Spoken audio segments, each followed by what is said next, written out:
pasó de todo. En realidad, habíamos hecho pro del viernes, no, el martes, el miércoles pasado. ¿Qué pasaba? Era un escenario factible, porque en el diario el lunes, ¿no? Yo no la vi venir. La verdad que no. Pero si te la pasaba diciendo. ¿Qué? Cuando ¿Que ganaba gane, Milei? cuando gane. No, pero eran chistes. Neh. No, yo pensé, no veía venir esta catarata de votos. Me parece que esperaba algo más ajustado. Bueno, a ver. Tomemos los elementos informativos que teníamos a principio de año, o si quieren, o que fuimos recolectando desde el principio de año hasta la semana pasada. Inflación de 150, ponele. Va a ser. Conflictos internos en la coalición de gobierno, muchos. Sí. Muchos. Y por ende, pandemia. Sí. Además, herencia económica y financiera, deuda con el Fondo Monetario Internacional, astronómica, pérdida de poder adquisitivo de los salarios y de los ingresos, importantísima y acumulada en los últimos 8 años. Sequía este año en particular, guerra, presiones permanentemente sobre la economía, sobre las variables económicas. De Falta de sectores. créditos también, porque la gente no estaba accediendo a un crédito bancario hipotecario o crédito para eso viene de personales. más larga data todavía. Claro. Encarecimiento de algunos bienes que son más durables y que suelen ser, elementos, los autos. Precio de los autos. Es decir, un conjunto de elementos de lo que sería la agenda económica muy negativos, pese a otros que fueron auspiciosos. Se mantuvo el nivel de empleo, se mantuvo los niveles de consumo, se le dio mucha manija al turismo interno, que eso genera mucho trabajo, sobre todo con el programa Previaje, fue un gran programa. Ahora, si te alejás un poquito, te enajenás un poquito de esa, por ahí de otros elementos que hacían a la agenda, y este era el escenario más propicio. De hecho, la sorpresa fue también en la general, que significó un envión y un alimento para la esperanza del oficialismo Es que creo que lo que sorprendió fue esto de lo fluctuante. Milei gana las PASO, Milei pierde las generales, Milei gana el batalla. Bueno, ahí me parece que es algo interesante para analizar, ¿no? Porque creo que también esto es una idea que venimos con mucha gente querida, hablamos fuera del trabajo y demás, sobre las cosas que pasan. Vivimos una época de sobreinformación. Todo está al alcance de Google, todo está al alcance si no está por escrito, está en un podcast, si no está en un podcast, está en un videito de TikTok, y si no está en un videito de TikTok, está en un tutorial de YouTube. Es decir, hay información en medios de comunicación, televisión, programas de streaming, hay información todo el tiempo, todo el tiempo. Lo que no hay es análisis. O sea, tenemos información y creemos que ponemos esta información acá, sacamos de allá, copiamos, pegamos y hay muy poca capacidad de análisis. Esto no quiere decir que la gente se equivocó y que el electorado no analizó, porque eso es otro cantar. Pero evidentemente hay en esa superficialidad de la sobreinformación y poca profundidad de análisis, hay un elemento distintivo de la época y que nos puede llevar a ver en los próximos días de concretarse las políticas que están planteadas en el programa de Javier Milei, que lo dijo en una de las entrevistas que dio ayer. Yo ya dije que voy a hacer un ajuste de shock, que no hay lugar para gradualismo. Eso lo dijo también en el discurso de Asunción, donde veíamos ahí un logo muy a la norteamericano, en la entrevista que dio con Barili, la entrevista que dio también con el economista Adorni. No hay lugar para, pero en la entrevista que dio con Barili dice algo complicado, que él dice, vos ahora en diciembre hay que pagar. Tenemos ese recorte, ¿querés que lo veamos? Dale. Veamos ese recorte, es fuerte lo que dice. El que seleccionamos, que se está discutiendo y que es muy pertinente para esta época del año y que al menos adelanta algo de lo que pueda llegar a pasar. Miremos. Yo fui al 10 de diciembre. El central, la orden del presidente es, ¿dejen de emitir? Sí, obviamente, hay que cortar con la emisión monetaria. Bien, Argentina ese mes gasta 120 y recauda 100. No, entonces no gasta 120. No va a gastar más que 100. O sea, ¿está garantizado, por ejemplo, la actividad de la administración pública, el aguinaldo para diciembre? ¿Cómo se logra? Gastarán 100.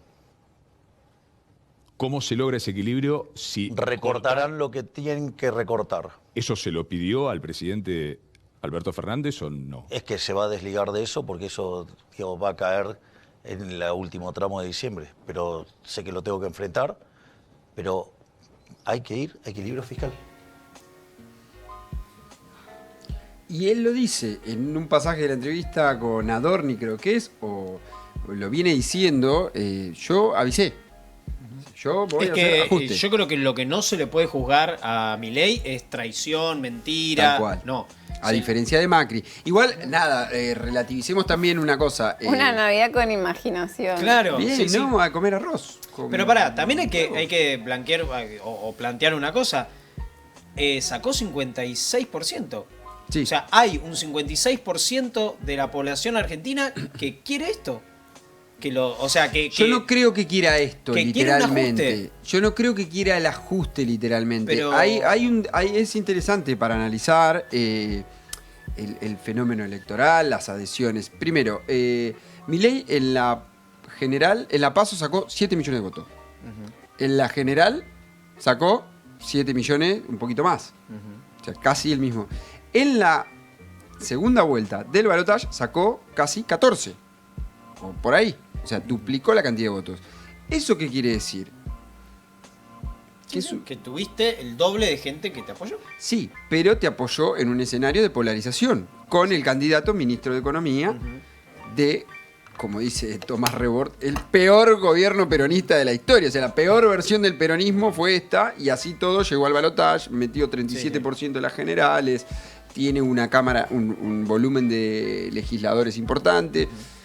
Es decir, el desafío ahora es ver cuánto de este, o lo que está por verse es cuánto de este programa de ajuste lo puede llevar adelante, pero sin que le explote el gran elemento de la realidad política, que es la gobernabilidad. Claro. Es decir, porque no tiene gobernadores propios, la estructura de gobernadores, sus gobernadores aliados principalmente van a ser los de Juntos por el Cambio, que hace un ratito se reunieron. No tiene muchos diputados y ni creo que senadores no tiene. Sí, tiene 7. O sea, va a tener ahora con la nueva Cámara. ¿Propios? ¿LLA? Sí, 7. Bueno. Sí, pero con la nueva. Exacto. Dicho, acá están, no llegué a leerlas, pero están las declaraciones de la vicepresidenta electa Villarruel, que se reunió con Cristina Fernández en la Cámara del Senado para ir organizando la transición y demás. Es decir, tiene el desafío de la gobernabilidad por delante, que en una entrevista que dio Marina Dal Poyetto ayer, con el periodista Diego Gelut. Marina Dal Poyetto es una de las consultoras económicas de más renombre en la actualidad, planteó, si me dan un segundo, dice que Juntos por el Cambio le va a dar gobernabilidad a Milei, pero por ahora hay más ruido que coordinación en la confirmación del gabinete, que eso hay que verlo, y que es más que conseguir mayorías en el Congreso, sino que requiere estirar el horizonte de toma de decisiones. Es decir, ¿qué quiere decir esto? Que las medidas que está planteando Milei van a requerir, por un lado,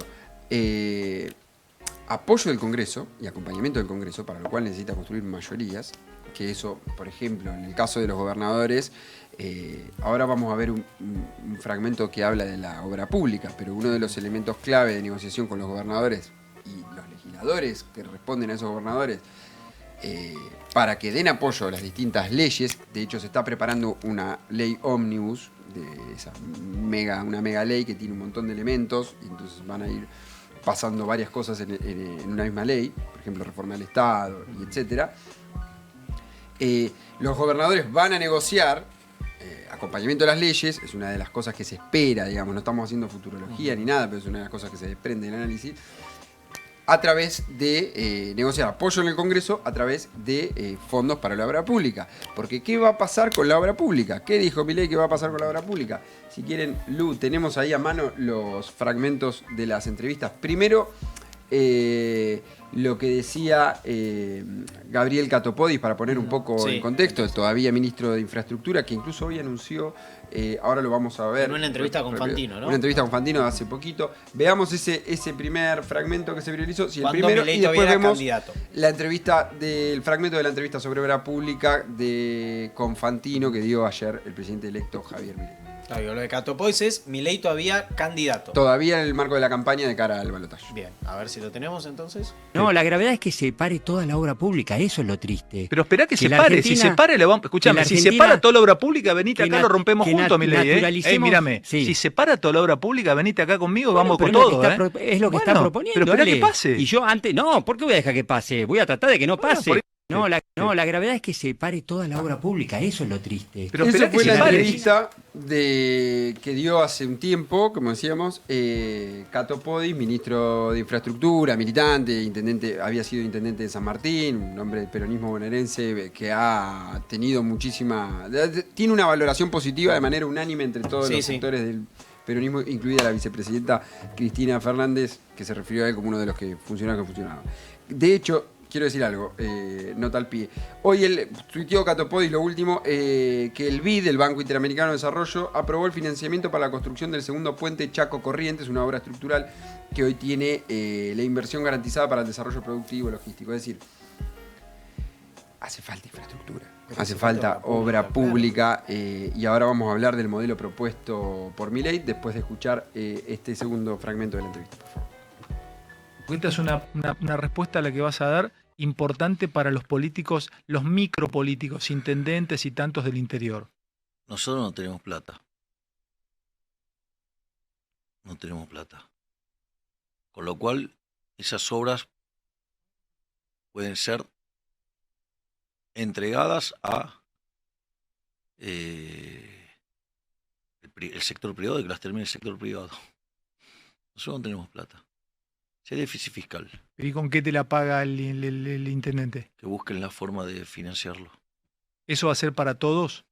Al principio no va a haber obra pública. Vamos a ir a un sistema de iniciativa privada a la chilena. Esta es El sistema chileno, por lo que fui indagando en estos días, acá funciona con licitaciones, ¿no? El gobierno, el Estado, abre una licitación para que se presenten empresas que van a prestar un servicio de obra pública, asfalto, cualquiera que sea. Se presentan las licitaciones, que por lo general son ciegas, como se dice, o sea, no ves la competencia y demás, y gana el mejor. O sea, la que hace la oferta más competitiva.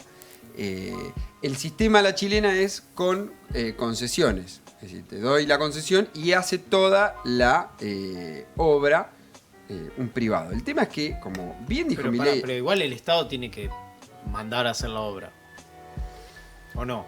¿O son los vecinos los que juntan la plata para que No. la calle? Supuestamente son los privados. Primero puede ser empresa o puede ser vecino. El tema es que hay un tema con las obras de infraestructura que tiene que ver con la función social, más allá de la función de mercado. Y acá vamos al piso, digamos, al sustrato de esta discusión y qué es lo que pasa con lo que propone Milei.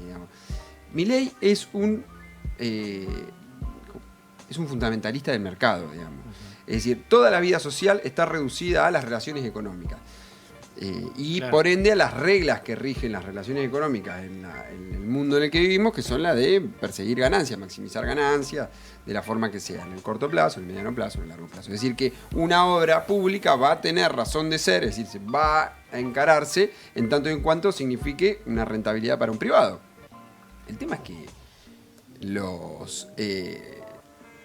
de una rentabilidad económica. El tema es que ni las cloacas, ni los tendidos eléctricos, muchos caminos, el mantenimiento de los caminos, ni siquiera el trazado de nuevas rutas, responden a una rentabilidad económica de un privado de manera directa. Los privados, lo que hace el Estado, en la función de garantizar la infraestructura, por ejemplo, de caminos y demás, es generar las condiciones para que los privados se desarrollen. Es decir, esa es la función del Estado en una visión distinta, en la cual no se niega la función de desarrollo del mercado y ni de los actores que funcionan en el mercado, pero tampoco se la pone como única variable posible y mucho menos fundamental de todas las decisiones humanas, de todas las dimensiones humanas, todas las relaciones humanas. Entonces, he ahí un problema que va a surgir, porque si el Estado, eso es lo primero, digamos, qué obras públicas se van a hacer, pero lo segundo es que vos al frenar la obra pública estás generando desocupación de manera directa a trabajadores de la construcción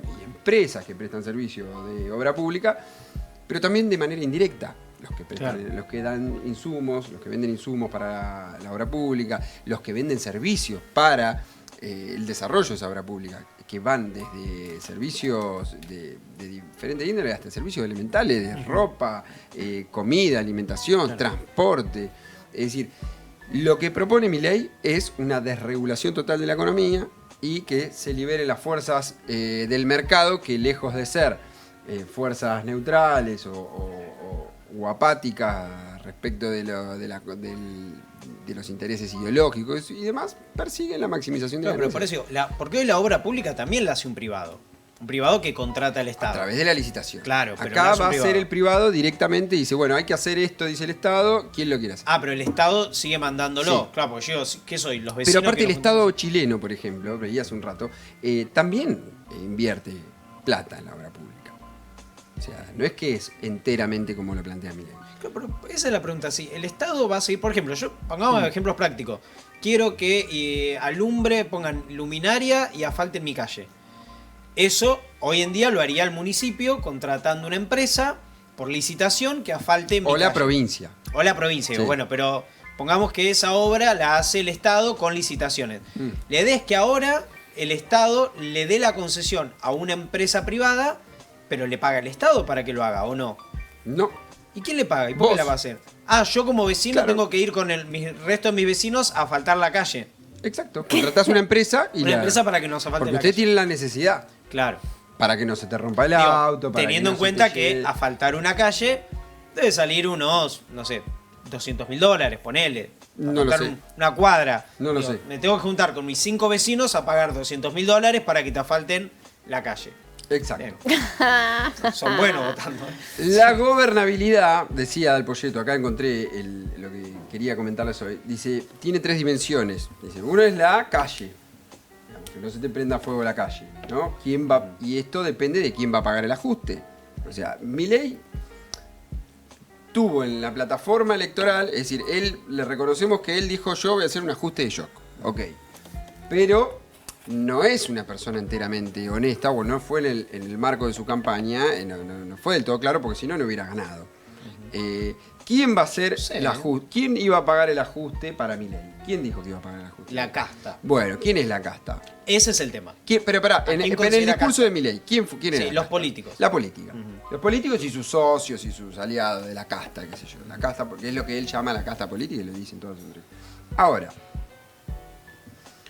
los 15 puntos del PBI que va a cortar, no los va a pagar la casta. Estamos todos de acuerdo en que hay que la política tiene que ser más austera, que la política tiene que ser más sensible a la realidad que vive el pueblo, que esta distancia y este divorcio que se confirma con la elección de Javier Milei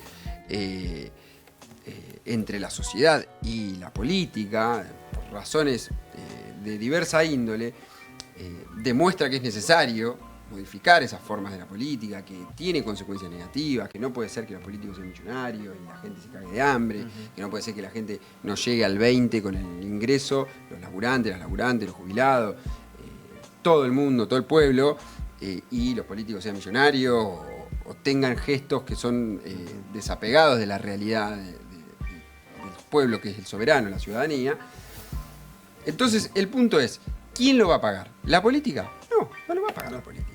Porque ese déficit que menciona Milei, que tiene que ser cero a ultranza, que también es un indicador claro de su extremismo ideológico. Sí, la es así ortodoxia llevada al a ver, extremo. en la pandemia, y esto no quiere decir hacer una apología al déficit y qué sé yo. De hecho, el propio gobernador de la provincia, que es un gran administrador, planteó no sé si fue la última apertura de sesiones de la provincia de Buenos Aires, la legislatura, planteó que el déficit, lejos de ser deseable, hay que reconocer que es un instrumento al servicio del Estado, de los estados, para sobrellevar diferentes situaciones. Entonces, vos no podés dejar a la gente sin cobrar el aguinaldo, por ejemplo, que es una de las preocupaciones que ahora surge entre muchas de las personas que lógicamente votaron a Milei, porque vos no sacás 14 millones de votos y te vota solamente Claro, obvio, los pituquitos sí. de Recoleta, parafraseando al gobernador electo de Córdoba, Yarlora, sino lo ganás con el apoyo del pueblo. Claro. Está bien, ese apoyo, lo que decíamos en un primer momento, no es enteramente, no son 54% de los votos de Milei.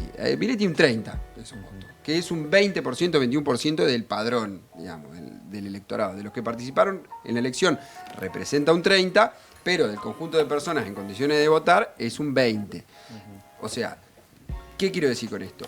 Que si la gente que te votó va a dejar de recibir el aguinaldo y vos no crees que es motivo para que el déficit, para poder utilizar el déficit como herramienta de gobierno, bueno, creo que ese problema, esa primera dimensión de la gobernabilidad, que es la calle, va a empezar a tener un problema. Ahora, es una posibilidad. A mí me llamó la atención algo que dijo en la entrevista con Adorni, que está en YouTube,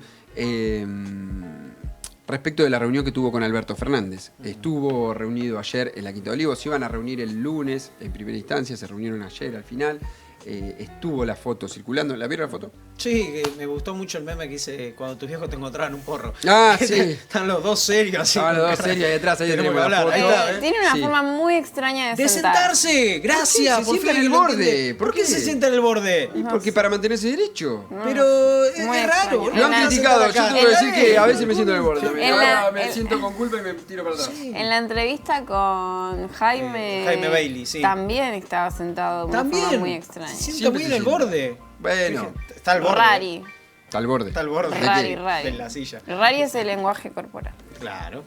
Eh, ¿Qué dijo, en la a entrevista? propósito La reunión. del encuentro con Alberto Fernández, que tuvieron un encuentro muy cordial, que charlaron, obviamente que tienen ideas muy diferentes, pero dijo una frase que a mí me llamó la atención. Ahí está Conan. Ahí está Conan. Claro, dijo, no es Conan. no es. Denme un segundito. ¿Lo recibió con el perro? No sé, pero Alberto, aparte porque tiene unos sería malo eso. Mirá si lo recibe con el perro, con Dylan. Tiene unos perros medio bravos esto también. No, bueno, pero Son llega masivos. él y lo recibe con Dylan. Es como, ay, mío está vivo. ¿Entendés? No. No es bueno, pero no se juega con eso. Está mal lo que hizo Alberto. Le dijo, el pragma... Perdón, ¿cómo? Sí, bueno, pero no importa. Es el Clonan. mismo muchas Clonan. veces. Sí, clonan. El pragmatismo hace que la interpretación que el otro tiene sobre los hechos haya que considerarla. Ajá. A ver, ¿qué podemos esperar de Javier Milei? Lo peor, ¿Qué sería lo peor? estallido social. Para que haya estallido social, le tiene que llevar adelante el ajuste de shock y llevarse puesto todo y que la gente que lo votó le quite su apoyo. ¿Qué se puede esperar de la situación? Que, de alguna manera, vaya moderando, digamos, esas políticas de ajuste para no perder Claro, ese apoyo que tiene. Porque es Tan lo que se rápido, espera ¿no? de la política también en algún punto. Igual yo creo que mucha gente va a decir, está bien, era lo que tenía que pasar, porque nos estaban mintiendo, porque estaban... Sí, pero hasta ahí.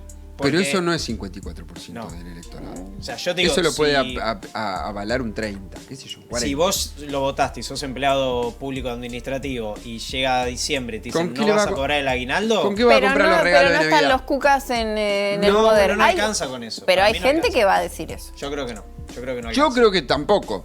Para mí. Creo que va a tener un desafío el gobierno comunicacional para poder convencer a la mayor cantidad de gente posible de que el ajuste es producto de la casta y todo lo que se identifique con ese, se englobe en ese concepto.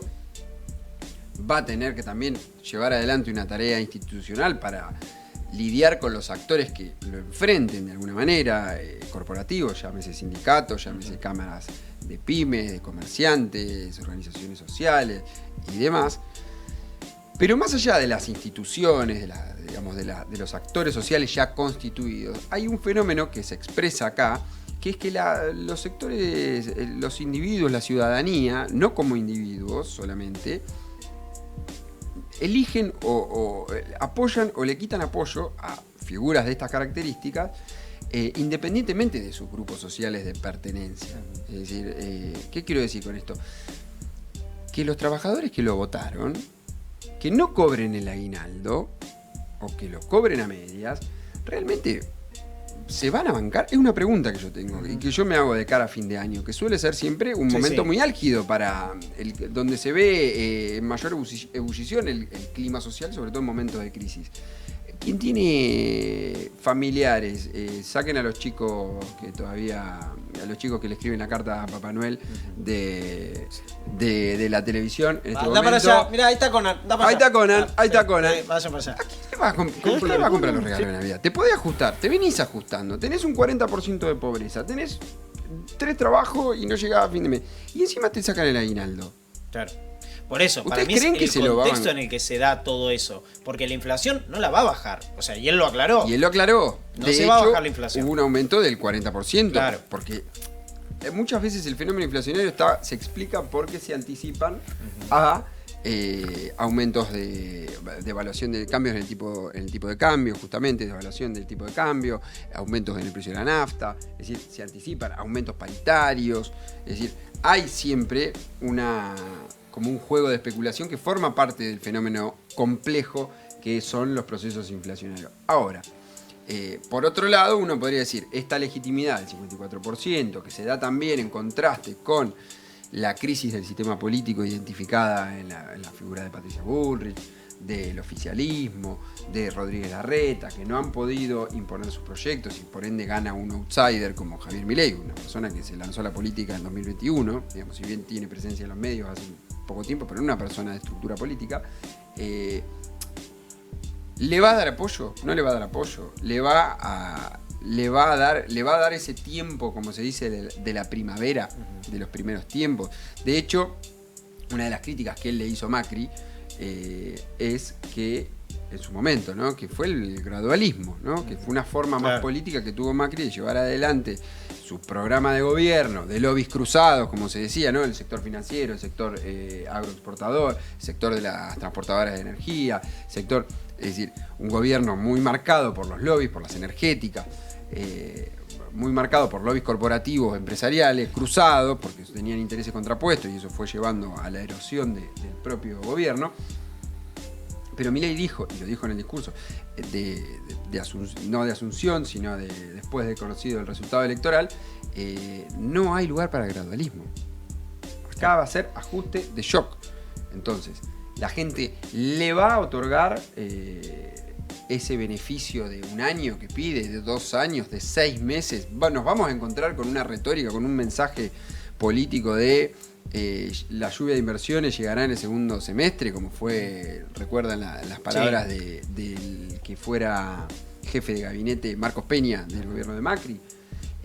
Pasa que yo creo que cuando vayan viendo, si es que pasa esto, ¿no?, que no tenés una a favor, digo, si no cobras el aguinaldo, si la inflación sigue alta y se dispara, si el dólar está caro, digo, si no te podés ir, no tenés previaje para irte de vacaciones a algún lado, digo, cuando te sacan el subsidio de los... Claro, no tenés crédito, te sacan los subsidios al transporte. Digo, si todo eso va pasando junto, vos decís, che, pero no hay una buena. O sea, entiendo que está todo mal, que hay que hacer el ajuste, pero lo estoy haciendo yo y yo no lo iba a hacer. Por eso la propuesta contraria, digamos, ya no tanto para hablar de la figura de Sergio Massa, sino de lo que proponía como proyecto, era, bueno, a ver, hagamos crecer las exportaciones, dinamicemos el sector energético, aumentemos la inversión para aumentar justamente la capacidad de producción de energía para exportar en un mundo que está muy convulsionado y que demanda energía, es decir, y eso aumenta las exportaciones. Es decir, crecer e incluir para poder resolver el problema de la balanza comercial, digamos, que es un problema que te fuga las divisas, para empezar a sacarnos de encima el Fondo Monetario Internacional. Es decir, un camino más largo, que evidentemente también iba a estar marcado por un ajuste, pero no por un shock. Claro. ¿La gente va a tolerar ese shock? Yo creo que es la pregunta que conforme empiece a pasar el tiempo, vamos a ir viendo, sobre todo después del 10 de diciembre, que va a ser cuando efectivamente asuma Javier Milei, que de hecho también reconoció, y por eso pongo el acento en la definición esta sobre el pragmatismo, ¿no? Él, que es una persona que se caracterizó por su radicalidad ideológica para opinar sobre todos los temas, no solamente los económicos, puede que haya ahí un signo de moderación, es decir, lo que se dice lo del teorema de Baglini, ¿no? Cuanto más alejado estás del poder, más radicalizadas son tus posturas, y cuanto más cerca estás de la toma de decisiones, más pragmático te volvés. Hay que ver cómo se resuelve el frente interno, la alianza con Mauricio Macri y el sector del PRO de Mauricio Macri, qué pasa con el radicalismo y qué pasa con Rodríguez Larreta, que perdón, con Macri está ahí todo medio tirante porque pidió muchos lugares en el gobierno y hasta ahora, digo, quería YPF para poner Iguacel y no se lo dio. Pusieron a un hombre de Techín, de Tecpetrol, es decir, digo, hasta ahora no le dio nada, el Ministerio de Energía tampoco se lo dio, la presidencia de la Cámara de Diputados. De Energía. Claro, es de verdad. Ahí la tenemos presidencia de la Cámara de Diputados parece que no. Eso es el Senado. Bueno, como ven, la mayoría, la primera minoría es la de Unión por la Patria, segunda minoría de Juntos por el Cambio. Y queda muy poquito de Milei ahí, son 7. Había una noticia, exacto, había una noticia, un rum que era que él estaba negociando Unión por la Patria como primera mayoría, primera minoría del Senado, la presidencia suplente del Senado. Es decir, en la tercera persona en línea de sucesión está primero el presidente, segundo la vicepresidenta y tercero el presidente provisional del Senado. Quería negociar eso, el peronismo con La Libertad Avanza. Ahí teníamos la composición en la Cámara de Diputados, también muy importante, legisladores. Perdón, puedo hacer una salvedad. En Sí. ese amarillo que vemos todo, entra todo Juntos por el Cambio, que hoy está bastante dividido. Ahí tenés 42 del PRO, 25 de la UCR y 25 Ahí va. de otros. Había una información de que Larreta, aparentemente, 105 bancas de Unión por la Patria, 92 bancas de Juntos por el Cambio. Juntos por el Cambio, que ahí están las 42 del PRO, 25 de la Unión Cívica Radical, 9 de Evolución Radical, 6 de la Coalición Cívica que ya anunció rompió, que se fue, claro. de Juntos por el Cambio, Encuentro Federal, Producción y Trabajo. Es decir, es un escenario diferente, no es el que se ve en las elecciones, el que después se desarrolla en las dos cámaras. Está abierta la posibilidad. Hay que ver qué pasa con las políticas de ajuste, hay que ver qué pasa con la gobernabilidad, hay que ver qué pasa con las medidas anunciadas en el programa. Así que tenemos por delante muchos días de información, algunas cosas, y cerramos con esto. Se empiezan a conocer nombres para el gabinete, en algunos lados ya están definidos. Dame un segundito que los repasamos acá, todos en un segundo. Tenemos a Nicolás Pose como jefe de gabinete, Guillermo Franco como ministro del Interior, Mariano Cunio Libarona como ministro de Justicia. Insisto en esto, la gente cantaba en el búnker de Milei que se vayan todos, que no quede ni uno solo como en el 2001, y tiene todas personas de la política de los 90, digamos. Mariano Cunio Libarona metido en el caso. Además, hay una cosa muy extraña ahí también. Menem. Claro, pero aparte, él se está convirtiendo al judaísmo, está hablando del Estado de Israel y Lo llamó pone. el Papa.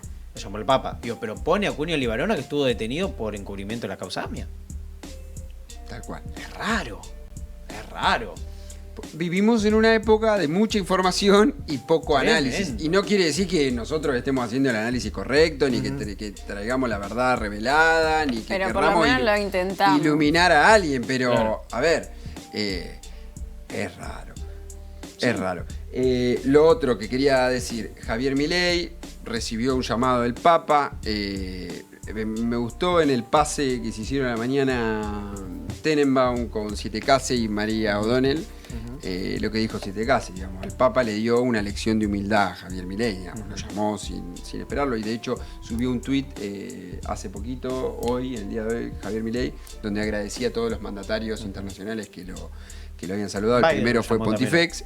Biden también lo llamó hoy. El primero que fue, sí, lo llamó también para avisarle que no iba a venir a la Asunción. Ajá. ahí hay que ver cómo se van desarrollando las cuestiones. Y dijo en la entrevista a Javier Milei, en la misma clave que Massa, que el Papa es el argentino más importante de la historia, que es Cara de el maligno. líder espiritual panquequeó. de la Argentina, porque la mayoría de los argentinos son cristianos, y que es el líder espiritual de 1.500 millones de personas en el mundo, y que por lo tanto tiene todavía más responsabilidades que él, y lógicamente, es decir, ¿Se compara con el Papa? se puso debajo del Papa. Claro. E insisto en esto, veámoslo. Sí, esos cambios de actitud. Veamos qué hace, digamos, porque la gente no lo votó para que haga el ajuste de shock, la gente lo votó para que le mejore la vida. La gente laburante que lo votó. Sí, sí. Digamos. Entonces, hay que ver qué pasa. Yo quiero preguntar algo sobre estas teorías de internas. Primero, esta idea maquiavélica de que Milei usa a Massa para llenar sus candidaturas y poder ganarle a Juntos por el Cambio, y que después usa a Macri para ganarle a Massa, y que ahora estando arriba se desprende de Macri, de Massa, de cosas. Esa es una de las teorías que estuve leyendo hoy, y que hay un conflicto interno ahí con Villarruel. Que Villarruel le quiere hacer como un gobierno dentro del gobierno, con logo propio y con toda su estructura, y que Milei le dijo no. Dice, porque quería seguridad, quería mantenerse en seguridad, y lo puso a Pose a que designe a otra persona ahí en seguridad, que tampoco le dan la AFI, que están como negociando, y Villarruel dijo, yo voy a ser solo vicepresidenta. Hay que ver si eso es real, si hay que un ver conflicto porque interno o no. Esto que decía Mario Riorda, que es un consultor de comunicación política muy, muy interesante, síganlo en Twitter, está muy bien lo que sube, y lo subió el mismo domingo. Hay que ver qué pasa, porque la gente votó a Milei y no quedó claro qué es lo que va a hacer Milei. Claro. O sea, una cosa son las consignas, las cosas, las definiciones de Sí, todo campaña. esto que dijo está todavía sin asumir. Otra cosa es lo que figura en el programa, y se desdijo de un debate al otro, se desdijo. Es decir, no queda del todo claro qué va a hacer, qué quiere hacer y si puede hacerlo. Claro. Entonces, no hay que adelantarse a los hechos. O sea, ya está, la elección ya sucedió, el presidente electo es Javier Milei, no tiene un gobernador que le responda, tiene la composición de diputados y senadores que vimos en el gráfico de recién, y tiene un programa de ajuste y declama que va a ser un programa de ajuste y de shock, de 15 puntos del PBI. Hay que ver. Pero también Si hay lo puede una cosa hacer, ahí, que él despotrica sobre la política, pero es necesaria la política para llevar Tal cual. las cosas que quiere llevar adelante. Y la política también se caracteriza por acompañarte hasta la puerta del cementerio. Es decir, donde vea que se le complica, que hay una situación de ajuste, Juntos por el Cambio le apoya a Leyes, cuando vea que la gente se le empieza a levantar, si es que la gente se enoja con políticas de Milei, Juntos por el Cambio va a ser así, no lo conocemos, taza a taza. Es una posibilidad. Hacer futurología es insensato, pero claramente es una posibilidad. Es una posibilidad. Juntos por el Cambio le diga, no, nosotros no apoyamos esto, que el ajuste se lo coma Milei. Nosotros no vamos a apoyar esto, y ahí hay un vacío. Hoy ya salió el comunicado de gobernadores. Sí. Y se reunieron los gobernadores Juntos por el Cambio. Diciendo. Y en la conferencia de prensa planteando, por un lado, exigiéndole a Alberto Fernández, presidente Alberto Fernández, que firme un decreto de necesidad de urgencia para que le traslade fondos que les compense la pérdida de ingresos de la reducción del IVA y de impuesto a las ganancias. Estimo que Alberto no le va a girar nada. Está tocando la guitarra. Estará tocando la guitarra en Olivos. Ahí está Dylan. Está, Ahí está Dylan. Está embalando. Está embalando, claro, se está mudando. Pero por le otro hincha la lado pelota. dijo que ellos quieren encarnar en las provincias el cambio que la gente votó y que eligió, sí que le iban a dar la... Pero de nuevo, van a necesitar los fondos para hacer las obras públicas, para Y pagar van a los tener que poner sueldos, la para carita pagar los ellos. aguinaldos. Ese es el tema, van a tener que poner la carita los gobernadores, porque una cosa es presidencia, que baja, y la otra es los gobernadores en sus provincias teniendo que decir a sus empleados no hay aguinaldo. Exacto. O intendentes diciéndole a sus empleados no hay aguinaldo. No es lo mismo ser presidencia donde te desconectás de todo, y otra cosa es ser el intendente que va a trabajar al mismo lugar en donde están los empleados, lo que no le vas a pagar el aguinaldo. Porque Milei dijo que va a trabajar en la Quinta de Olivos. No va a tener contacto diario con gente de su espacio ahí. El peronismo, para decir algo sobre el peronismo en este momento y ya cerrar, claramente entra de nuevo en boxes, como se dice, en un proceso de reflexión interna y de reorganización para ver cómo asimila, primero, el gobierno que todavía no empezó, de Javier Milei, porque este está terminando, y segundo, cómo se posiciona de cara a las ambiciones de poner un presidente en algún momento. Es decir, está claro que si Javier Milei logra aumentar el empleo, tener empleos de calidad, bajar la inflación, solamente con bajar la inflación y que la gente recupere poder adquisitivo y que tenga más empleo, está claro que gana. De acá a cuando le dé la Constitución, cualquiera lo haría, no solamente Javier Milei, digamos. Pero que en una crisis de legitimidad de la política que se viene arrastrando, que aparte tiene su acontecimiento que da origen a la época que vivimos, en el 2001, es decir, que es el elemento fundante de la época en la que vivimos, y se presenta como una figura nueva de la política, y que la gente lo eligió a pesar de todas las cuestiones negativas que uno le puede encontrar, explícitas e implícitas, desde su apoyo a los genocidas, la negación de terrorismo de Estado, todas sus ideas antiderechos y demás, todas esas cosas así muy violentas de su retórica y de su desenvolvimiento como figura pública. Si logra ordenar esas principales variables económicas, claramente va a poder reelegir sin problemas, va a aumentar su capacidad de representación. Digo, es todo en el plano de la conjetura, pero es lógico pensar que es una posibilidad si cumple con esos objetivos. Ahora, más allá de eso, uno puede pensar que el peronismo va a empezar a transitar un proceso de reflexión interna y de reordenamiento donde vuelvan a aparecer algunas figuras, donde emerjan nuevas figuras para protagonizar la escena política de los próximos años. La figura principal claramente es el gobernador de la provincia de Buenos Aires, Axel Kicillof, que claramente va a tener un desafío gobernar. Él lo dijo en el último tramo de la campaña. La provincia es inviable sin la nación. Todas las provincias son inviables sin la nación. La provincia recibe por participación mucho menos de lo que aporta y demás. Pero bueno, se espera también del gobernador de la provincia. Están puestas ahí todas las expectativas para ver cómo encara esta nueva etapa, su segunda gobernación, que lógicamente va a ser muchísimo más compleja que la primera, que de por sí lo fue, porque si bien había alineamiento político con el gobierno nacional, se comió una pandemia, se comió la crisis de la sequía y una serie de eventos que todos los conocemos, y así todo le valió el 40 y pico por ciento de los votos. Es una situación muy extraña lo que está pasando, porque vos decías recién, el peronismo se tiene que reconfigurar y demás, y coincido, pero si vos ves el mapa desde arriba, el peronismo pierde la presidencia, pero gana un montón de gobernaciones, gana un montón de intendencias, gana un montón de diputados siendo mayoría. Es raro. Porque, se tiene que reconfigurar, pero no es que quedó debilitado el peronismo. El peronismo quedó muy fuerte en la Cámara de Diputados, muy fuerte en senadores, muy fuerte en la provincia de Buenos Aires, muy fuerte en las intendencias. Sí, pero la presidencia, y es un país presidencial. Totalmente, pero digo, no es que quedó debilitado como en el 2015, que perdiste todo, perdiste todas las gobernaciones, perdiste todas las intendencias, perdiste... Hoy tenés. Bueno, de hecho, el gobernador subió hace un ratito a su cuenta de redes sociales una reunión con el embajador de la India. India es el país más poblado del mundo, desplazó en cantidad de población a China del ranking. Es decir, ganó la intendencia de la Ciudad de La Plata el peronismo, está Berisso, está Ensenada, hay un puerto. Hay que ver qué posibilidades se desarrollan ahí. Insistimos, la situación financiera de la provincia depende mucho de los fondos nacionales, que gira el gobierno, el Estado Nacional, pero es Kicillof una persona que ha demostrado voluntad de hacer política de una forma diferente, digamos, una persona que hace política en cercanía, ya sea en su rol de candidato para la primera gobernación, como en la gestión, en la cotidiana.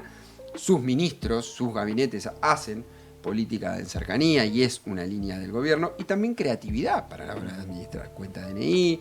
Es decir, yo hablaba con un policía conocido, un hombre de más de 50 años, que su mujer es docente, trabajadora de educación, policía, son como, si uno quiere saber cómo está el clima social, tiene que ir ahí.